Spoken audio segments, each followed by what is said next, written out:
Okay so hi guys and welcome back to another video. एक और नई video में आप सभी लोगों का बहुत बहुत स्वागत है। रिएक्शन वीडियो में आप सभी लोगों का बहुत बहुत स्वागत है। सो आचार्य जी का नया वीडियो आ चुका है जिसका नाम है ये किसने किया भारतीय महिलाओं के साथ। तो ऑब्वियसली बात है, ये एक प्रश्न है, कुछ ना कुछ जो है वो वुमेन एम्पावरमेंट से रिलेटेड डिस्कशन होने वाला है इस वीडियो के अंदर। ये क्वेश्चन देख के साफ तौर पे पता चल रहा है। ओके तो काफ़ी लंबा ये वीडियो है, 43 मिनट्स और 45 सेकंड का ये वीडियो है। काफ़ी लंबा होने वाला है, इसलिए मैं ज़्यादा समय आप लोगों का लूँगा नहीं और स्ट्रेट अवे हम लोग इस वीडियो के ऊपर जंप करेंगे और बीच बीच में मैं अपने पॉइंट्स आप लोगों के साथ रखूँगा जैसा कि मैं हमेशा करता हूँ, और हम बाकी आचार्य जी को सुनेंगे। ओके तो चलिए 3, 2, 1। प्रणाम आचार्य जी। पिछले 1.5 साल से आपको सुन रहा हूँ। काफ़ी स्पष्टता आई है और बहुत क्लैरिटी मिली है। उसके लिए आपका और आपकी संस्था का दिल से आभार। अम, आचार्य जी, मेरे 3 सवाल हैं। अब पता नहीं, समय अभी कम कम है तो देखो, अम, मुझे थोड़ा सा ऐसा लग रहा है कि वॉइस मॉड्यूलेशन यूज़ की गई है इस आदमी के सवाल में। इसकी आवाज़ थोड़ी सी चेंज कर दी गई है, ये ओरिजिनल आवाज़ नहीं है इस आदमी की। आप परमिशन चाहिए आपसे कि एक एक करके पूछिए। ठीक है। आचार्य जी, मेरे घर की औरतों से संबंधित ये सवाल है। मेरी नानी का सन 2017 में गर्भाशय निकाला गया, ऑपरेशन में, यूटेरस। किसका? नानी का। नानी। नानी का 2020 में उनकी मौत हो गई। डॉक्टर ने बोल दिया था कि ऑपरेशन के समय ऑफ हो सकती है, नहीं तो 1 साल जिंदा रहेगी, लेकिन नानी सुपर नानी थी तो 2020 तक निकाल ली गई वो। मौसी का पिछले अक्टूबर महीने में घुटने का ऑपरेशन हुआ और माँ का 9 साल पहले स्पाइन का ऑपरेशन हुआ है। तो मैंने सर, अब जब से आपको सुनना शुरू किया है तो देख रहा हूँ औरतों की ज़िंदगी जो होती है सर, मिडिल क्लास हाउसवाइफ की, वो एक मीडियोकर होती है।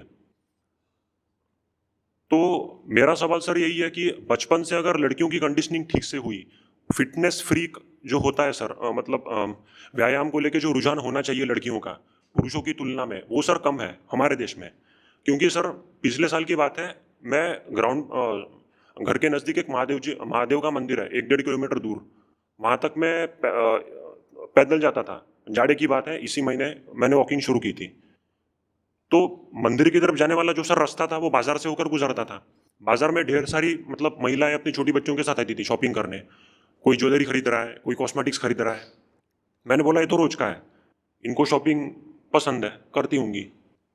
फिर सर इसी साल मैंने रनिंग शुरू की थी।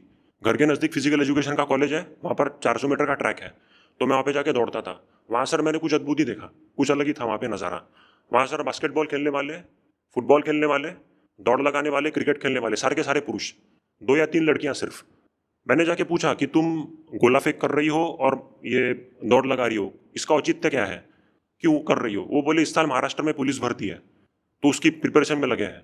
कभी वो दिखती थी, कभी नहीं दिखती थी। अब मैं, ऐसा नहीं है सर कि उनको देखने जाता था, मैं बस बता रहा हूँ कि औरतों की जो सर उपस्थिति है खेल के मैदान में शाम के समय, वो बहुत कम है। और उनकी उपस्थिति बाजार में सर ज़्यादा है। यही कॉस्मेटिक्स, श्रृंगार, सजावट की चीज़ें। और इसको मैं रिलेट कर पा रहा हूँ अपने घर की औरतों से। उनको बाहरी दुनिया का कुछ पता नहीं, आत्मज्ञान उनको है नहीं, आत्मजिज्ञासा उन्होंने कभी करी नहीं। अम, अंधविश्वासी बहुत है। अभी घर में सर मैं कभी कभी जब झाड़ू लगाता हूँ तो ये मम्मी है बोलती है कि नहीं, झाड़ू ऐसा। ये है इस सवाल का असली इसीलिए इस वीडियो का टाइटल ये है कि ये भारतीय महिलाओं की हालत किसने की ऐसी, इसके पीछे किसका हाथ है, किसने किया भारतीय महिलाओं के साथ ये सब। नीचे रख। मैं उसको ऐसा खड़ा करके रखता हूँ तो वो नहीं, नीचे रख। मैंने बोला क्या है ये, तुम ये सब अंधविश्वास क्यों मानती हो? उन्होंने कभी स्पोर्ट्स भी खेला नहीं, तो तीनों की तीनों ने बहुत भुगता भी है फिजिकल चैलेंजेस। मेनोपॉज के बाद सर प्रॉब्लम हो जाती है फिर 40-45 के बाद। तो वो देखता हूँ तो तकलीफ होती है कि हम कहाँ पीछे रह गए, बेटियों की कंडीशनिंग हमने क्यों ऐसे करी। मेरा सर ये सवाल है। आप थोड़ा जानकार हो गए हो, आपने थोड़ा पढ़ लिख लिया है, तो आप कंडीशनिंग शब्द का इस्तेमाल कर रहे हो। कंडीशनिंग शब्द जो है वो एक उलाहना की तरह होता है, वो नकारात्मक शब्द है। और ये बात जब आदमी एक तल पर पहुंच जाता है ना, तो ही समझ पाता है कि मन की जो सामग्री है, मन जिसको कीमत देता है, जिसको सच भी मान लेता है, वो सारी सामग्री सिर्फ कंडीशनिंग है। तो पढ़ने, सुनने, देखने के कारण आपका मन एक तल पर पहुंच गया है, तो आप कह पा रहे हो कि हमारी महिलाएं कंडीशन्ड हैं, भारतीय। आप किसी आम आदमी से पूछोगे तो वो महिलाओं की जो मानसिक स्थिति है उसके लिए कंडीशन्ड शब्द का इस्तेमाल नहीं करता, और यहीं पे सारा खेल बर्बाद हो रहा है। वो ये नहीं कहेंगे कि हमारी महिलाएं कंडीशन्ड है, वो कहेंगे हमारी महिलाएं कल्चर्ड हैं, संस्कारी हैं। वो कहेंगे हमारी महिलाएं कल्चर्ड हैं। ये तो हमारी संस्कृति है ना। तो बस यही है उत्तर। आपके पास यानी संस्कृति ने ऐसी हालत कर दी है। पहली बात सच्ची धार्मिकता नहीं है, दूसरी बात आपके पास संस्कृति के नाम पर अपसंस्कृति है, विशेषकर महिलाओं के संदर्भ में। और पहली बात और दूसरी बात का अपसंस्कृति माने क्या? जो पता नहीं फायदा कर रही है या नहीं कर रही है, लेकिन नुकसान जरूर कर रही है औरतों का बहुत ज्यादा। और नुकसान, सबसे पहला नुकसान ये है कि फिजिकल एजुकेशन में जाएं या ना जाएं, लेकिन औरतों की हालत, जो गांव के इलाकों में या दूर दराज के इलाकों में रहने वाली जो लेडीज हैं, महिलाएं हैं, उनकी हालत ऐसी है कि वो अकेली घर से बाहर बाजार भी नहीं जा सकती। वो सोच भी नहीं सकती कि अकेले एक औरत का बाहर निकलने का क्या मतलब होता है यार। उनकी हालत ऐसी हो चुकी है, मेंटेलिटी ऐसी है कि औरत को आदमी के बिना बाहर नहीं निकलना चाहिए। या तो पिता को होना चाहिए साथ में, या पति को होना चाहिए साथ में, या फिर भाई को होना चाहिए साथ में। कोई ना कोई एक मेल चाहिए साथ में। ऐसी स्थिति हो गई है, वो अकेला जाने की सोच भी नहीं सकती। घनिष्ठ संबंध है, और ये संस्कृति ने सिखाया है। क्योंकि संस्कृति, सत संस्कृति तभी होती है, अच्छी संस्कृति, सच्ची संस्कृति तभी होती है जब उस संस्कृति का आधार धर्म हो। हमारी संस्कृति का आधार धर्म नहीं है, हमारी संस्कृति का आधार परंपरा है। हमने परंपरा को, माने अतीत में जो कुछ चल रहा था, हमने उसको ही संस्कृति बना लिया है, और हमारी महिलाएं उसी संस्कृति को जी रही हैं। और इसीलिए हमारी महिलाएं जी कम रही हैं, मर ज़्यादा रही हैं। बीमार जी भी रही होती हैं तो वैसे ही जैसे अभी आपने वर्णित किया कि बीमार हैं, शारीरिक रूप से अस्वस्थ हैं, मानसिक रूप से अज्ञानी हैं, अंधविश्वासों से भरी हुई हैं, डरी हुई हैं, वो उनकी हालत है। लेकिन एक बात आप देखिएगा, ये आप जिन महिलाओं की बात कर रहे हैं वो सामाजिक रूप से सम्मान खूब पाएंगी। सामाजिक रूप से उन्हें सम्मानित किया जाएगा ये कह के कि देखो कितनी अच्छी महिला है, घर में ही रहती है, बाहर कुछ जानती नहीं, पति की सेवा करती है, बच्चों का पोषण करती है। जब बड़ी मज़ेदार बात है, अगर इसी पॉइंट को लेकर चलें तो इसका मतलब ये हुआ कि बाहरी सम्मान के चक्कर में शरीर की कुर्बानी दी जा रही है। शरीर खराब हो जाएगा ये चलेगा, लेकिन सम्मान तो मिल रहा है ना बदले में। यही तो कहा जाएगा ना, ये हो रहा है संस्कृति की वजह से। इसको संभालो भाई, महिलाओं जैसा हो रहा है। अपने पैरों पर ये भी नहीं खड़ा हो पा रहा। और इस बात को बड़ा सम्मान मिलेगा। जो महिला आश्रित है पुरुष पर, वो सम्मान की पात्र होती है। इसको हम कहते हैं, यही तो हमारी महान भारतीय संस्कृति है। आप एक आम आदमी से पूछिए, वो ज्यादा सम्मान गृहिणी को ही देता है बजाय कामकाजी महिला के।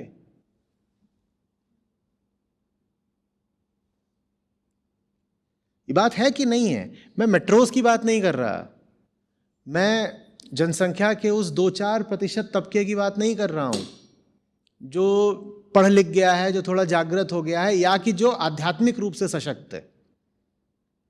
देखिए, दो ही वर्ग होते हैं, जो और ये कोई सशक्त वशक्त नहीं है। ये तो चलो इनकी आचार्य जी की थोड़ी मतलब वो मॉडरेट ख्यालों के हैं, तो वो बोल रहे हैं कि नहीं, तो अकेले में जाके अगर आप आचार्य जी से पूछोगे तो वो भी यही बोलेंगे। ज़्यादातर पढ़े लिखे इंसान भी ऐसे ही हैं।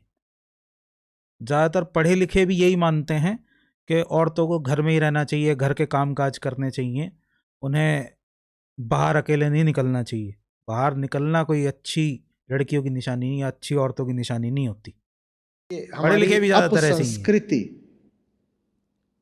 के पार जा पाते हैं। या तो वो जो खूब पढ़ लिख गए, या फिर वो जो आध्यात्मिक हो गए। जो पढ़ लिख जाते हैं वो अपनी अलग तरीके की संस्कृति बना लेते हैं, और जो आध्यात्मिक हो जाता है वो जान जाता है कि जिसको आप संस्कृति कहते हैं वो आधारहीन है, वो अध्यात्महीन है, इसलिए वो पालन करने योग्य नहीं है। वो आदमी को डराने का काम करती है, उसके पैरों में बेड़ियां जिसको डालने आप का अपनी काम करती महान है। गौरवशाली भारतीय संस्कृति कहते हैं, उसका सबसे बड़ा और भारी खामियाजा हमारी महिलाओं ने ही तो भुगता है। हम बोला भी तो करते हैं कि संस्कृति को बचाने का और बनाए रखने का दारोमदार महिलाओं पर होता है।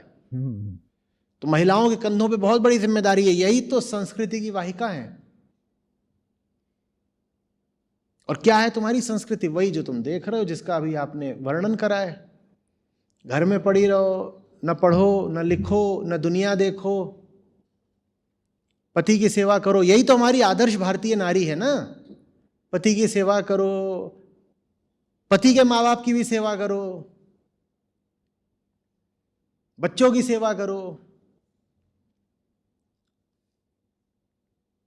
आप तो झटका ही खा जाएंगे। आपको कोई महिला मिल जाए जिसको आप जानते रहे हो बहुत दिनों से आदर्श भारतीय गृहिणी के रूप में, और आपको एक दिन वो मिल जाए कि वो टी शर्ट और शॉर्ट्स पहनकर और हाथ में बैडमिंटन या टेनिस का रैकेट लेकर के दौड़ती हुई जा रही हो कि मैं तो खेलने जा रही हूँ, आपका बवाल दिल न टूट मच जाए। जाएगा।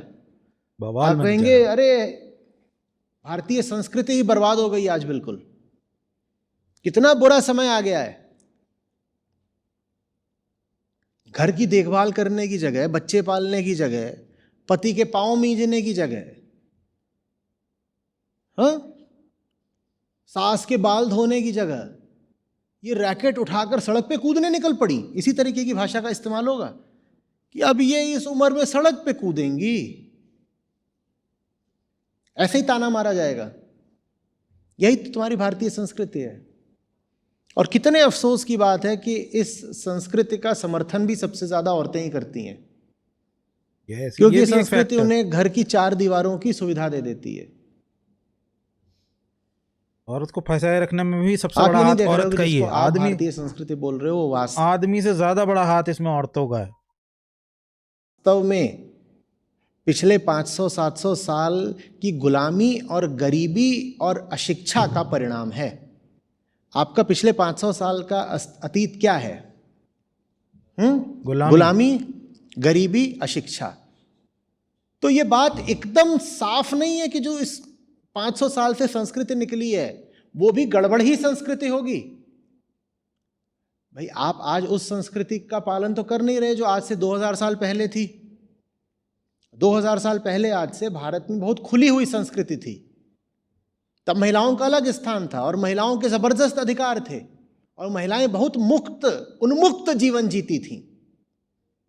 लेकिन आप उस संस्कृति की तो बात ही नहीं करते। उस संस्कृति बहुत पीछे छूट गई। आप आज जब कहते हो हमारी वो वाली संस्कृति का तो ख्याल भी नहीं है लोगों को, वो तो सोच भी नहीं सकते। आज की औरतें तो सोच भी नहीं सकती कि 2000 साल पहले की औरतें किस तरह का जीवन जीती थी और किस तरह की उनकी जिंदगी थी।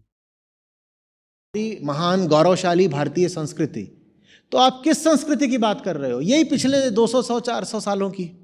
ये 200-400 सालों में क्या रहा है भारत में? मैं 3 चीजें कहा करता हूं, गरीबी, गुलामी और अशिक्षा। ठीक बोल रहा हूं? बिल्कुल। साथ में कुपोषण भी जोड़ दो, लेकिन कुपोषण गरीबी में शामिल है पहले ही। गुलामी में ही वैसे तो ये तीनों चीजें शामिल हैं। तो आपकी जो आज की संस्कृति है जिसका आप गुणगान करते वैसे तो गुलामी शब्द के अंदर ही ये तीनों चीजें आ जाती हैं। गुलाम होने का मतलब ये है कि आपको ना तो पढ़ाई लिखाई का मौका मिलेगा, ना गरीबी होगी ही होगी अपने आप, और गरीबी है तो कुपोषण होगा ही होगा। फिरते हो, उसके आधार में धर्म अध्यात्म नहीं है, आपकी संस्कृति के आधार में गरीबी, गुलामी और शिक्षा है। और ये कितने ज्यादा क्या बोल रहे हैं यार। अफसोस की बात है, त्रासद बात है कि आप ऐसी ही संस्कृति को बचाए रखना चाहते ये हैं। ऐसी स्थिति है कि शब्द छोटे पड़ जाते हैं इसके आगे। ऐसी संस्कृति जो उठी गुलामी से रही है, आप अपनी गुलामी को बचाए रखना चाहते हो। आप अंग्रेजों के गुलाम थे, उससे पहले आप अन्य बाहरी आक्रांताओं के गुलाम थे। वहां से आ रही है आपकी आज की संस्कृति, और आप कहते हो यही तो है हमारी अपनी गौरवशाली संस्कृति। ये मुगल आपकी थे, अपनी तुर्क कैसे थे, हो गई हूण भाई? थे, तातार थे। ये तो आपके ऊपर आक्रांताओं और अंग्रेजों ने ला दिए, और आपकी गरीबी ने ला दी, और आपके अज्ञान ने ला दिए। ये आपकी अपनी कहां से हो गई? आपकी अपनी संस्कृति तो वो हो जो आपके अपने अध्यात्म से उठती हो, पर अपने आध्यात्मिक ग्रंथ तो आपने कभी पढ़े ही नहीं, तो आपको अपनी संस्कृति का कुछ पता नहीं। आप एक विचित्र सी गरीबी की पंचमेली खिचड़ी संस्कृति को कह रहे हो अपनी संस्कृति। आपकी संस्कृति क्या है आज? यही बिल्कुल, कहीं की ईंट कहीं का रोड़ा, भानुमति ने कुंबा जोड़ा, कुंभा जोड़ा। ये है आपकी संस्कृति। आपको पता भी नहीं कि आप जिसको अपनी संस्कृति कहते हो उसमें से कितने तत्व तो अंग्रेजों ने दे दिए हैं। विक्टोरियन मोरालिटी है वो, बस कितने तत्व उसमें मुगलों ने दे दिए हैं, पर आप बोलते हो ये हमारी महान भारतीय और हिंदू संस्कृति है। आप जिसको अपनी संस्कृति बोलते हो मुझे बताओ, उस संस्कृति को आपके अपने ग्रंथ वैलिडेट करते हैं क्या? उस संस्कृति का प्रमाण आपके अपने ग्रंथों में मिलता है कहीं? और आपके मूर्धन्य ग्रंथ है वेद, और आपका केंद्रीय दर्शन है वेदांत। मुझे बताइए, वेद और वेदांत में वो संस्कृति कहाँ है जिसका आज आप पालन कर रहे हो? क्यों इसको अपनी संस्कृति बोलते हो? क्यों अपनी ही महिलाओं पर इतना अत्याचार करते हो? और अत्याचार ऐसे ही नहीं होता कि उनको डंडा लेके मारा जाए। तुम उन्हें जीवन की तमाम संभावनाओं से वंचित कर दो, ये कोई छोटा अत्याचार है? बोलो।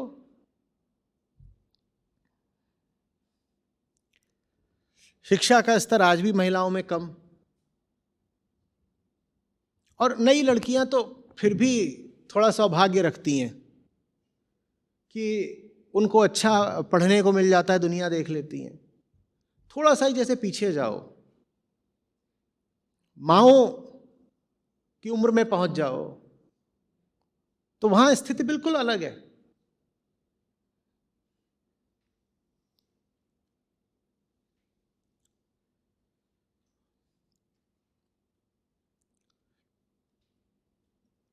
फिर चूंकि आप, और ये तो मेरे खुद का पर्सनल लाइफ एक्सपीरियंस है कि हमारी माता जी जो हैं, जो मदर हैं, वो बताती हैं कि उनकी जॉब लगने वाली थी, क्योंकि वो पुराने टाइम से आती हैं, तो उस टाइम पे नौकरी के लिए बहुत ज़्यादा एजुकेशन की ज़रूरत नहीं पड़ती थी।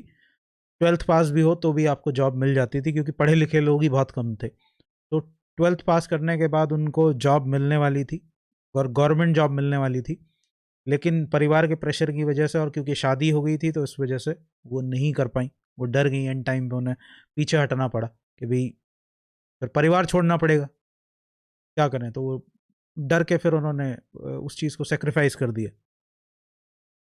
बट ये तो खुद मेरे घर में हो चुका है, तो मुझे इसका पर्सनल एक्सपीरियंस है। आपकी संस्कृति इस बात को कोई महत्व, कोई सम्मान देती ही नहीं है कि लड़कियां भी जीवन के तमाम क्षेत्रों में आगे बढ़ सकती हैं, खेल कूद सकती हैं। अभी तो मैंने बात करी थी कि वो टेनिस खेलने जा रही है, इसी पे लोगों की भ्रुकुटियां तन जाएंगी। और अगर कहीं वो स्विमिंग करने जा रही हो माता जी, तब तो वो सीधे सीधे मुझे लगता है बदचलन ही कहला जाएंगी। देखो जरा, वो बरमारी की अम्मा अब बिकिनी पहन के पानी में कूदेगी, ऐसे ही कहेंगे, ऐसे ही कहेंगे ना।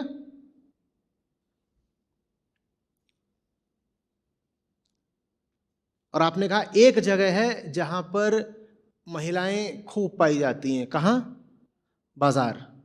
वो भी उन्हें आपकी संस्कृति नहीं सिखाया है कि महिलाएं पुरुष के भोग की वस्तु हैं, पहली बात। दूसरा, उन्हें घर चलाना है तो घर चलाने का जो सामान है वो खरीदने पहुंच जाती हैं। दूसरा, अपने साज श्रृंगार की जो चीजें हैं वो खरीदने पहुंच जाती हैं। तो ब्यूटी मेकअप का सामान भी बाजार में मिलता है और घर चलाने का सामान भी बाजार में मिलता है, तो उन बेचारियों के पास और जाने के लिए कोई जगह है नहीं।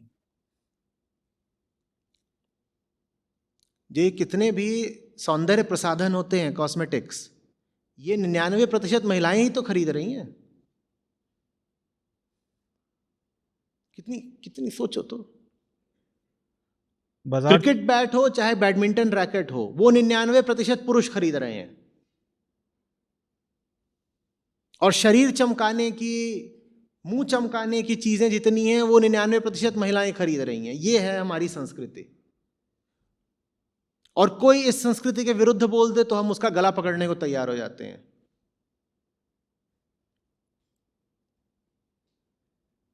और अब तो फिर भी बच गई महिलाएं, नहीं तो यही संस्कृति अभी कुछ ही दशकों पहले तक कहती थी महिलाओं से बाल विवाह करो, विधवा हो गई हो तो बाल मुंडा लो, सफेद साड़ी पहन के रहो। विधवा विवाह जैसी तो कोई चीज हो ही नहीं सकती।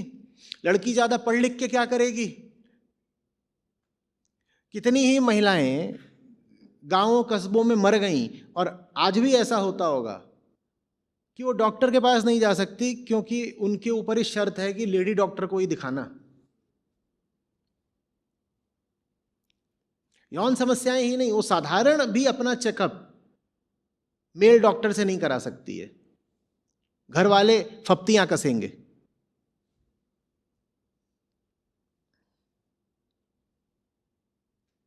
और ये सब कुछ आप कर रहे हो भारतीयता के नाम पे, कह रहे हो ये तो।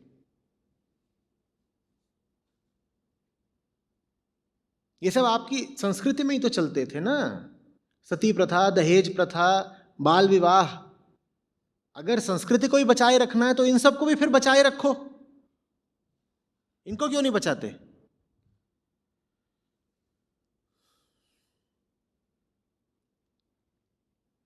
अध्यात्म कहता है जीवन का एक ही लक्ष्य है, बोध मुक्ति। बोध और मुक्ति, और दोनों एक ही चीज के दो नाम है। तो जीवन का लक्ष्य है मुक्ति। स्त्री हो या पुरुष हो, दोनों के जीवन का एक ही लक्ष्य है, मुक्ति तक पहुंचना। तो संस्कृति, सही संस्कृति, सत संस्कृति वो होगी जो महिला और पुरुष दोनों को मुक्ति की ओर भेजेगी। अगर हमारी संस्कृति अध्यात्म पर आधारित हो तो उसमें महिला और पुरुष दोनों के लिए अपने बंधनों को काटने के पर्याप्त अवसर होंगे। अवसर ही नहीं होंगे, उन्हें प्रेरित किया जाएगा कि ऐसे जियो कि बंधन काटने हैं। उन्हें इस तरह से संस्कारित किया जाएगा कि अपने बंधन काटें। और संस्कारों का फिर यही अर्थ होगा। घर में, विद्यालय में जो संस्कार सिखाए जाएंगे उनका उद्देश्य यही होगा कि बच्चा या बच्ची अपने भीतर के और बाहर के बंधनों को, अपनी सीमाओं को पहचाने, उनसे लड़े, उनको जीते। ये संस्कृति होगी जो अध्यात्म पर आधारित होगी। पर हमारी संस्कृति अध्यात्म पर आधारित नहीं है। हमारी संस्कृति कहां से आ रही है? गुलामी, गरीबी, अशिक्षा। शिक्षा। और ये है कि नहीं, बड़े से बड़े खेद की बात कि भारत के पास, सनातनियों के पास विश्व का उच्चतम दर्शन है, लेकिन हमने उस उच्चतम दर्शन को एक तरफ रख दिया है। पढ़ाई किसने? हमने कहा वो इस कुछ है। दर्शन पर हम नहीं अपनी संस्कृति खड़ी करेंगे। हम अपनी संस्कृति किस पर खड़ी करेंगे? अपनी परंपरा पर। और परंपरा कहां से आ रही है? गुलामी, गरीबी, अशिक्षा। ये हमारी संस्कृति के स्तंभ हैं।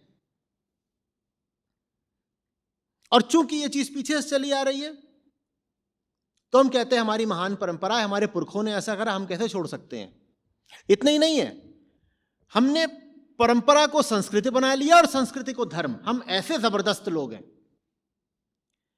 परंपरा को हम मानते हैं कि परंपरा का ही नाम संस्कृति है, और संस्कृति को ही हम मानते हैं कि संस्कृति का ही नाम धर्म धर्म है।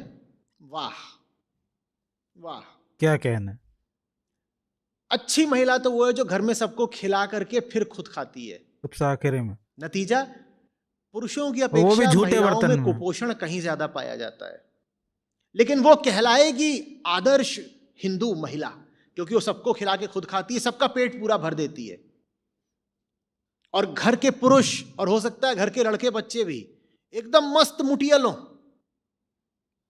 और महिला कुपोषण का शिकार, एनीमिक। दुनिया के किसी भी देश से ज्यादा भारतीय महिलाएं एनीमिक हैं, क्योंकि वो संस्कृति का पालन कर रही हैं ना। और मुझसे कहा जाता है आप संस्कृति का समर्थन नहीं करते, गलत बात है। मैं कहता हूं मैं दो में एक का ही कर सकता हूं, या तो अध्यात्म का समर्थन कर लूं या संस्कृति का। और तुम्हारी जो संस्कृति है वो अध्यात्म से मेल खाती नहीं। बिल्कुल नहीं। जिस दिन संस्कृति अध्यात्म से मेल खाने लगेगी, मैं भी खड़ा हो जाऊंगा संस्कृति का समर्थन करने। और हमारी और संस्कृति, ये फैक्ट बात है कि असली जो भारतीय आध्यात्मिकता है उससे इसकी संस्कृति का कोई लेना देना है नहीं, दूर दूर तक कोई लेना देना नहीं है। के कुछ तत्व तो अभी भी ऐसे हैं जो आध्यात्मिक हैं, मैं उनका पूरा समर्थन करता हूं। संस्कृति माने क्या होता है? जीने का तरीका। आप क्या खा रहे हो, क्या पी रहे हो, क्या मान रहे हो, क्या धारणाएं रख रहे हो, क्या आपकी वेशभूषा है, क्या आपकी भाषा है, संबंधों में किस प्रकार एक दूसरे को आप संबोधित करते हो, ये सब संस्कृति के अंतर्गत आता है। ये संस्कृति माने आपकी जिंदगी के तौर तरीकों का नाम संस्कृति होता है। उसमें आपकी पूजा पद्धति भी शामिल हो जाती है, आप किन तरीकों से पूजा करते हो।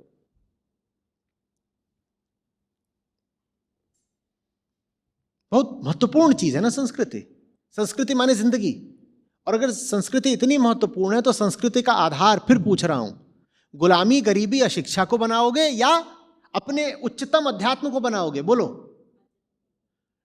अध्यात्म से हमें कोई लेना देना नहीं। ये जितने घूम रहे हैं संस्कृतिवादी, जो बार बार बोलते हैं भारतीय संस्कृति, भारतीय संस्कृति, इनसे अध्यात्म की दो बात पूछ लो, इन्हें कुछ पता नहीं।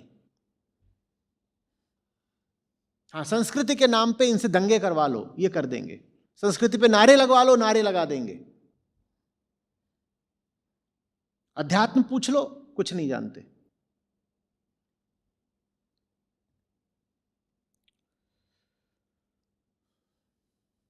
संस्कृति उत्थान मांग रही है हमारी, और संस्कृति के उत्थान की मांग सबसे ज्यादा महिलाओं को करनी चाहिए।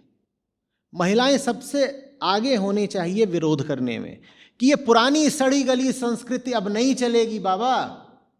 हमें एक नई सुधरी हुई आध्यात्मिक संस्कृति चाहिए, हमें वेदांत आधारित संस्कृति चाहिए, हमें उच्चतर मूल्यों पर आधारित संस्कृति चाहिए। ये पुराने पिछड़ी हुई बातें जिनका संबंध शिक्षा से है, अज्ञान से है, मन की संकीर्णता से है, गरीबी से है, मानसिक दिवालियेपन और राजनीतिक गुलामी से है, हमें यह संस्कृति नहीं चाहिए।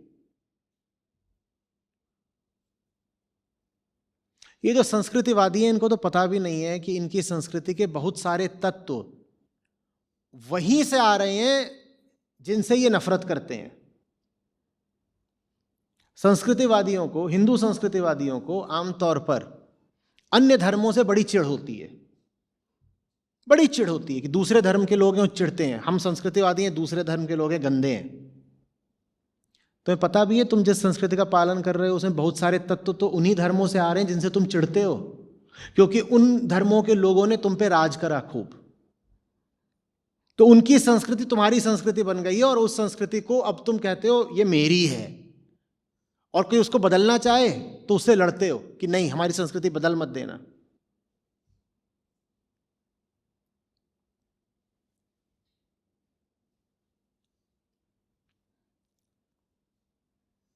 उदाहरण के लिए, आज भी कम से कम उत्तर भारत के कस्बों, गांवों, छोटे शहरों में घूंघट का चलन है।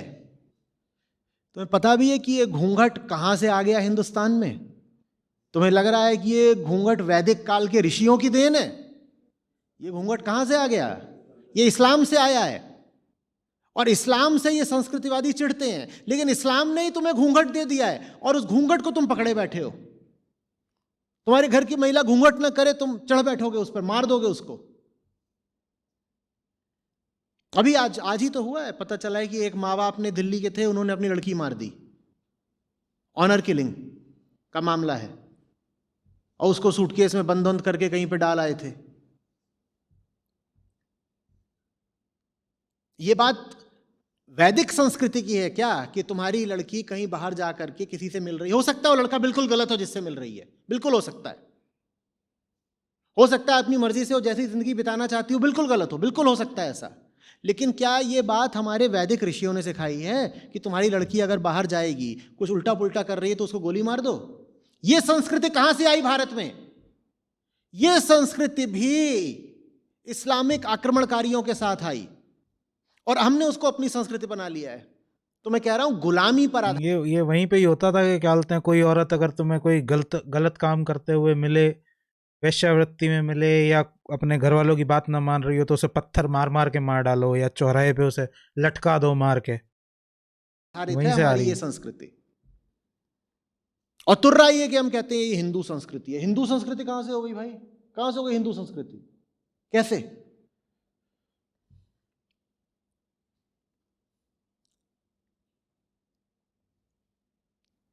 हमारे यहाँ तो स्वयंवर होते थे, वैदिक संस्कृति में स्वयंवर होते थे, और स्वयंवर का मतलब ही है स्वयं की इच्छा से चुना गया वर।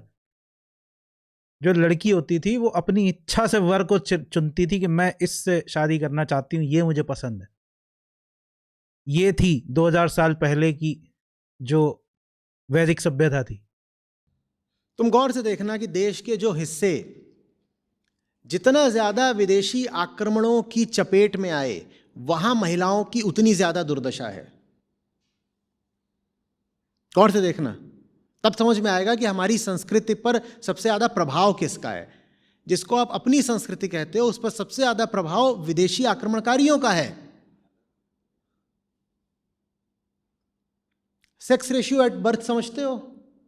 जन्म के समय लिंगानुपात समझते हो? कि जन्म के समय अगर हम प्रकृति को अपना काम करने दें, तो यदि 1000 लड़के पैदा हो रहे हैं तो लगभग 1000 ही लड़कियां पैदा होंगी। ठीक है? या थोड़ा बहुत 1000 लड़कों पे हो सकता है 2-4 कम लड़कियां पैदा हों। फिर ये होता है कि लड़कियां ज़्यादा मजबूत होती हैं, लड़के पैदा होने के बाद ज़्यादा मरते हैं, लड़कियां कम मरती हैं। धीरे धीरे आगे चल के ऐसा हो जाता है, अगर प्रकृति को उसका काम करने दे बिना हस्तक्षेप के, तो धीरे धीरे ऐसा हो जाता है कि 1000 पुरुषों पे लगभग 1050 महिलाएं होनी चाहिए समाज में। लेकिन जन्म के समय तो लगभग 1000 पे 1000 ही होना चाहिए। पंजाब, चंडीगढ़, दिल्ली, हरियाणा, राजस्थान, पश्चिमी उत्तर प्रदेश, बताओ इन सब में साझी बात क्या है? ये गिरा हुआ है, ये सब ये रेशो गिरा हुआ है। आक्रमण की चपेट में आए। जब पश्चिमी दिशा से आक्रमण होता था, चाहे अफगानियों का, चाहे मंगोलों का, तुर्कों का, अरबों का, तो सबसे पहले तो यही सामने आते थे ना, पंजाब, सिंध, राजस्थान, पंजाब कहीं हिस्सा हरियाणा होता था तब, और पश्चिमी उत्तर प्रदेश भी, दिल्ली तक भी आते थे वो सब। यही वो जगह हैं जहां पर आज भी अगर करोड़ों नहीं तो लाखों बच्चियां जन्म लेने से पहले या जन्म लेने के वक्त मार दी जाती हैं। ये है आपकी संस्कृति। और आप कहते हो हमारी महान गौरवशाली भारतीय हिंदू संस्कृति।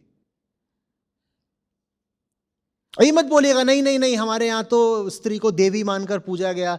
काहे भाई, देवियों से घर का ही काम कराओगे क्या? अगर स्त्री को वाकई देवी मानकर पूजते हो तो देवियां तो आसमान में उड़ती हैं, अपने घर की देवी को भी आसमान में उड़ने की छूट क्यों नहीं देते? तो ये सब बोलना मत कि एक संस्कृत का श्लोक ले आकर के बता दिया कि ये मत बोलिए कि हमारी संस्कृति महिलाओं का अपमान करती है। हमारी संस्कृति तो कहती है कि जहां महिलाओं का सम्मान होता है वहां देवताओं का वास होता है।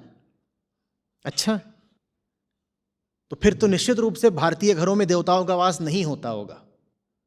यहां कौन सा महिलाओं का सम्मान हो रहा है? जितना डोमेस्टिक वायलेंस, घरेलू हिंसा भारत में, उतनी कहीं और है। यहां फिर कौन से देवता बस रहे होंगे घर में? लेकिन जैसे ही बताओ कि तुम्हारी संस्कृति महिलाओं का शोषण करती है, वो तुरंत यही बात खड़ी कर देंगे। अरे आपने वो फलानी ऋचा नहीं पढ़ी है कि जहां नारी का सम्मान है वहां देवताओं का वास है? वो ऋचा से क्या सिद्ध हो जाता है? मैं तो जमीनी हकीकत की बात कर रहा हूं कि घरों में देखो क्या चल रहा है। 95% शादियों में आज भी दहेज लिया जाता है और भरपूर लिया जाता है। यह है संस्कृति आपकी, और आप कह रहे हो संस्कृति संस्कृति, बचाओ संस्कृति। क्या तुम गणना कर सकते हो उन लड़कियों की जो पिछले 20 साल में जन्म लेते वक्त ही मार दी गई?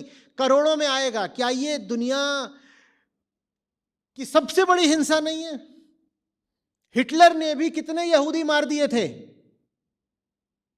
कुछ लाख, 60 लाख का आंकड़ा है ना शायद, कितना है?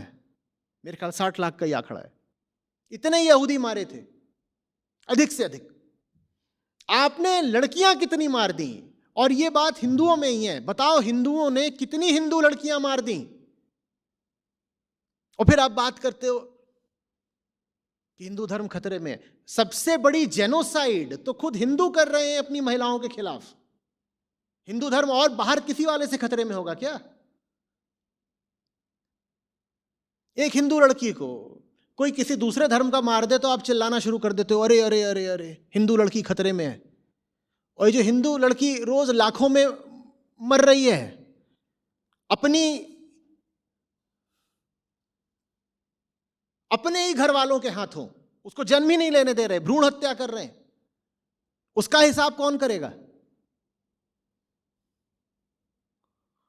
और ये सब कुछ आपकी संस्कृति में इसीलिए है क्योंकि आपकी संस्कृति, फिर कह रहा हूं, आपकी अपनी नहीं है, गुलामी से आ रही है। वो गुलामी, गरीबी, अशिक्षा की है। जिन्होंने आप पर पश्चिमी दिशा से आक्रमण करा वो बर्बर कबीलाई लोग थे। उनकी संस्कृति ऐसी थी कि जिनको जीतते थे ना, उनकी महिलाएं उठा ले जाते थे और उनका बलात्कार भी कर लेते थे या उनको दासी की तरह इस्तेमाल करते थे। ये बहुत सारे मुस्लिम आक्रांताओं ने करा था। वो अपने सैनिकों को प्रेरित ही इसी तरह करते थे कि जान लगा के लड़ो, और अगर तुम जीत जाओगे तो दुश्मन का सारा माल तुम्हारा होगा। माल में रुपया, पैसा, सोना, चांदी तो है ही है, जानवर तो है ही है, माल में दुश्मन की स्त्रियां भी शामिल हैं। तो अगर तुम जीत गए तो जो जितनी ये सुंदर सुंदर महिलाएं हैं ना, दिल्ली की, पंजाब की, ये सब तुमको मिलेंगी, तो जीतो। तो और वो जान लड़ा के लड़ते थे, जानवरों की तरह। तो महिलाओं को अपमान से देखने की संस्कृति भारत की नहीं थी, भारत पर आक्रमण करने वालों की थी, जो महिलाओं को माल की तरह और जानवर की तरह देखते थे। लेकिन हमने उन्हीं की संस्कृति अपना ली। हमने भी अपनी महिलाओं को एक नीची दृष्टि से देखना शुरू कर दिया, एक जानवर की तरह देखना शुरू कर अपनी दिया। संस्कृति कहना चाहेंगे तो क्यों इस संस्कृति की रक्षा में लगे हुए हो?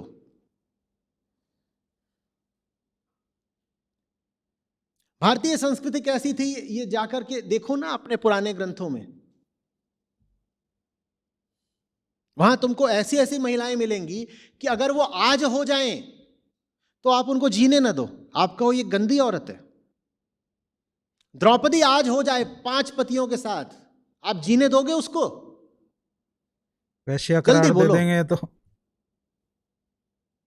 गार्गी हो जाए आज। मैं नहीं कह रहा हूं कि द्रौपदी अकेले ही भारतीय संस्कृति का प्रतिनिधित्व करती हैं, पर यदि द्रौपदी जैसी महिला हो पाई तो इससे क्या पता चलता है भारतीय समाज तब कैसा था और संस्कृति कैसी थी। बहुत सम्मान था महिला के लिए। 5 पति भी हैं तो कोई बड़ी बात नहीं हो गई, बात सम्माननीय है, कुछ बिगड़ नहीं गया। इसका अर्थ ये बिल्कुल भी नहीं है कि भारतीय संस्कृति ये है कि हर महिला के 5 पति हों, लेकिन जो बात कही जा रही है उसको समझिए।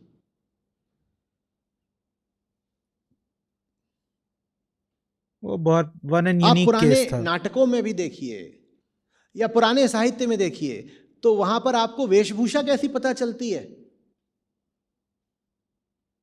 वैदिक काल की महिलाओं की, उन्होंने घूंघट कर रखा है, बहुत ज्यादा कपड़े पहनती थी, बहुत कम कपड़े पहनती थी। और भारत की दृष्टि बड़ी उदार थी, भारत को कोई फर्क नहीं पड़ता था, कहते थे ठीक है अच्छी बात है, उसको गर्म देश है भाई, उमस बहुत होती है, उसको इसी में ठीक है कि उसे कम कपड़े पहनने हैं, तो हमें क्या करना है? पुरुष भी कम कपड़े पहनता है, स्त्री भी कम कपड़े पहनती है, ठीक। चलता था। ये रही है आपकी संस्कृति, और आप इससे बहुत दूर आ चुके हैं। लोग लोग लिटरली 48 डिग्री की गर्मी में टाई लगा के घूम रहे हैं यार, इतनी दूर आ चुके हैं, ये हालत कर दी है। 48 डिग्री की गर्मी कितने में ही टाई लगा उदाहरण रहे हैं। मिलते हैं जहां नारी गृह प्रमुख रही है,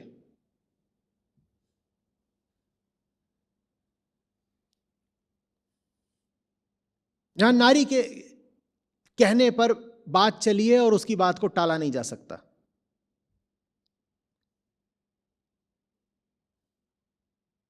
और उसी पुरानी संस्कृति के कुछ तत्व बहुत थोड़े बहुत अवशेष के रूप में बचे रह गए, इसीलिए यह हो पाया कि दुनिया की पहली महिला राष्ट्राध्यक्ष भारत ने दी। मात्र दक्षिण एशिया की बात नहीं है, भारत के बाद श्रीलंका में भी, बांग्लादेश, पाकिस्तान, हर जगह हुई,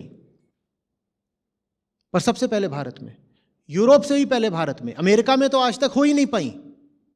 अमेरिका जिसको आप कहते हो सबसे उन्नत और सबसे लिबरल और उदार, वहां आज तक लिबरलिज्म का कोई जो महिला ठेकेदार है, राष्ट्राध्यक्ष नहीं हो पाई। डेमोक्रेसी भारत लिबरलिज्म में का इंदिरा ठेकेदार जो गांधी है, बहुत जल्दी बन वहां गई भी नहीं हो प्रधानमंत्री। पाई। मार्गरेट थैचर भी ब्रिटेन में इंदिरा गांधी के बाद आई हैं।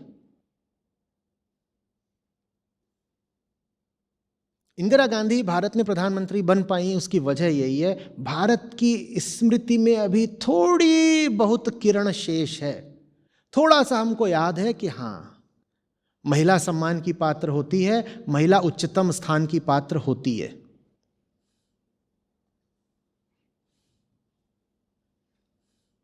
लेकिन बस थोड़ी बहुत ही शेष है। अधिकांशतः तो हम सब भुला चुके हैं। अधिकांशतः तो हमारे लिए महिला बस पांव की जूती है, भोग का साधन है। भोगो उसको, भोगो। यही उसका काम है, घर का काम करो, बच्चे अब देखते संभालो, नहीं हो जिसको, जो पति जो की सेवा मीडिया करो। है, जिसको हम सब कंज्यूम करते हैं, उस मीडिया में भी महिला को कैसे दिखाया जाता है? ब्यूटी मॉडल की तरह दिखाया जाता है, मिस यूनिवर्स क्या की कर तरह। रही है वो मीडिया में? भोग की वस्तु ही तो बनी बैठी। और आदमी क्या ऑब्जेक्टिफाई करेंगे, जितनी म्यूजिक इंडस्ट्री ऑब्जेक्टिफाई करती है, औरतें खुद अपने आप को इतना ज्यादा ऑब्जेक्टिफाई करती हैं सोशल मीडिया के ऊपर। यार आदमी तो बेकार में इतने बदनाम है, आदमी से ज्यादा और तो ये औरतें ही इस भारतीय काम को मूल्य करती नहीं हैं। है कि महिला को भोग की वस्तु समझो। भारतीय मूल्य जो भी हैं, उन सबको भारतीय तभी माना जाना चाहिए जब वो वेदांत से उद्भूत होते हों। और भारतीय मूल्य ये है कि जीवन भोग के लिए नहीं, मुक्ति के लिए है। और मुक्ति का अधिकार दोनों का है, आदमी का भी, पुरुष का भी और महिला का भी। तो महिला को भोग करके पुरुष को क्या मुक्ति मिल जानी है? और भोग की वस्तु बन के महिला को कौन सी मुक्ति मिल जानी है? महिला और पुरुष दोनों बस शरीर से अलग हैं, भीतर चेतना तो एक ही है ना। वो चेतना जो दोनों में ही एक समान कराहती है और एक समान मांग करती है, मुक्ति मुक्ति मुक्ति। ये भारतीय दर्शन है। इस दर्शन पर आधारित होना चाहिए हमारे संस्कारों को, हमारी संस्कृति को। और एक बात और समझिएगा, पुरुषों का भी कल्याण संभव नहीं है अगर महिला बंधक बनी हुई है तो। महिला और पुरुष आपस में इतने जुड़े हुए हैं कि आप ये नहीं कर पाओगे कि महिला को दमित रखो और पुरुष आजाद हो पाए ना। महिला अगर गुलाम है तो पुरुष भी गुलाम ही रहेगा। पुरुष को अगर अपनी भी मुक्ति चाहिए तो उसे महिला के मुक्ति के रास्ते खोलने होंगे।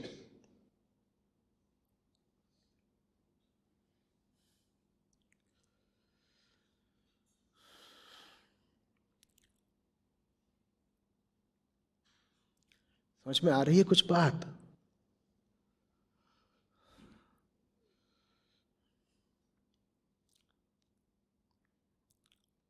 सबसे पहले तो अपने दिमाग से वो जो आदर्श भारतीय स्त्री है उसकी छवि एकदम निकालो, एकदम निकालो। अगर अपने आप को भारतीय कहते हो और फिर हिंदू कहते हो तो सनातन ग्रंथ तुम्हारे वेद हैं और सनातन दर्शन वेदांत है। आदर्श भारतीय स्त्री या आदर्श भारतीय पुरुष या आदर्श सनातनी व्यक्तित्व ही कैसा होना चाहिए, अगर ये जानना है तो वेदांत से पूछो, परंपरा से नहीं पूछो। वहीं से रास्ता परंपरा निकलेगा। नहीं बड़ी हो गई वेदांत से। गीता जी की सुनो, दादाजी की नहीं। गीता जी की एक सुनो। तरफ गीता जी हैं जो वेदांत का प्रतिनिधित्व करती हैं और दूसरे तरफ दादाजी हैं जो परंपरा का प्रतिनिधि हैं। दोनों में किसकी सुनोगे? गीता जी की या दादाजी की? वेदांत की या परंपरा की? हाँ, तो दादाजी को एक तरफ रखो, गीता जी की सुननी शुरू करो।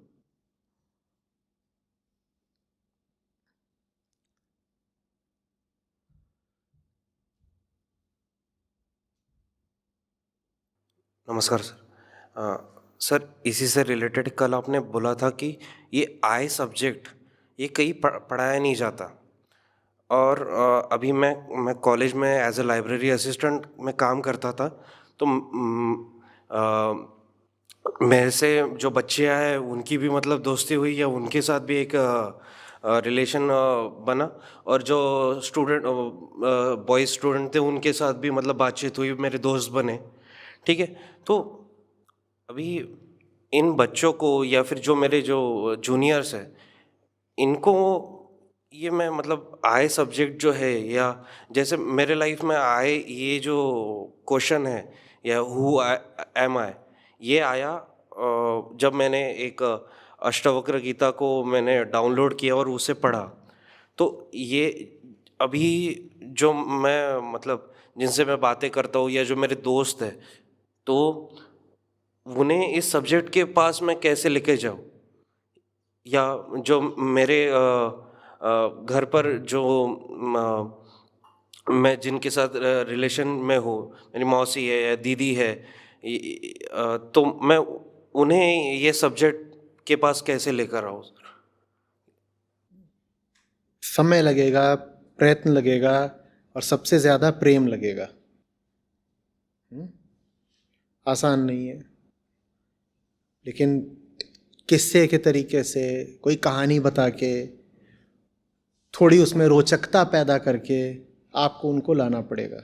अष्टावक्र गीता तो देखिए वेदांत में भी लगभग उच्चतम बात है। अगर वेदांत के भी अलग अलग तल हैं तो अष्टावक्र गीता तो बहुत आगे की बात हो गई। और प्राकृतिक रूप से ही स्त्री में मोह ममता ये थोड़ा ज़्यादा होते हैं और अष्टावक्र गीता तो पूरे तरीके से इनको काटती है। तो बहुत आसान नहीं होगा कोई सुनेगा अष्टावक्र तुम्हारी गीता से ही बात को। शुरुआत करना। उसकी जगह अगर आप साधारण बोध कथाओं से शुरुआत करें, वैसी बोध कथाएं उपनिषदों में भी हैं, अन्यत्र भी हैं, तो ज़्यादा शायद हेल्प मिलेगी। सफलता मिलेगी।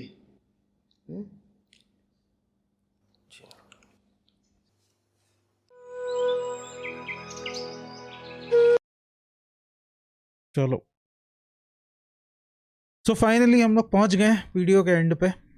और मेरा जो थॉट है इस वीडियो के ऊपर वो कुछ ये भी मेरे लिए भी थोड़ा आई ओपनिंग वीडियो ही था, क्योंकि इस पॉइंट पे मैंने भी ध्यान नहीं दिया था।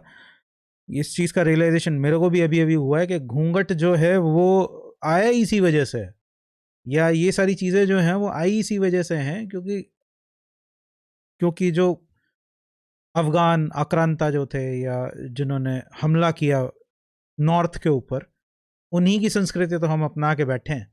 नहीं तो जो ओरिजिनल हिंदू फिलॉसफी है या ओरिजिनल जो हिंदू सभ्यता है वो तो औरतों को पूरी आज़ादी देती है। वो किसी को भी रोकने, वो किसी को भी आज़ादी देती है। जो जीवों को मारने की बात, जो जीवों को जीवन दान देने की बात करती है, वो औरतों को आज़ादी क्यों नहीं देगी? और थी भी आज़ादी पहले। लेकिन कहते हैं ना, जिससे आदमी लड़ता है धीरे धीरे उसी के जैसा होता चला जाता है। तो शायद यहाँ की सभ्यता भी धीरे धीरे वैसी ही हो गई जिनसे वो लड़ रहे थे, क्योंकि उनसे बचाना भी था। और उसी का परिणाम आज हम भुगत रहे हैं, खासतौर पर नॉर्थ में। चलो, फाइनली हम लोग पहुंच गए हैं, वीडियो ख़त्म हो चुका है। आप लोगों का क्या सोचना है मुझे कमेंट सेक्शन में लिखकर ज़रूर बताइएगा। अब इस वीडियो को यहीं पर करते हैं एंड। अगर वीडियो आप लोगों को पसंद आई है तो वीडियो को लाइक कीजिए, अपने दोस्तों के साथ इसे शेयर कीजिए और चैनल को सब्सक्राइब ज़रूर कीजिए। मैं चलता हूँ, मैं मिलूँगा आप लोगों से अगले वीडियो में। तब तक के लिए thank you so much for watching and I will see you next time. Bye bye.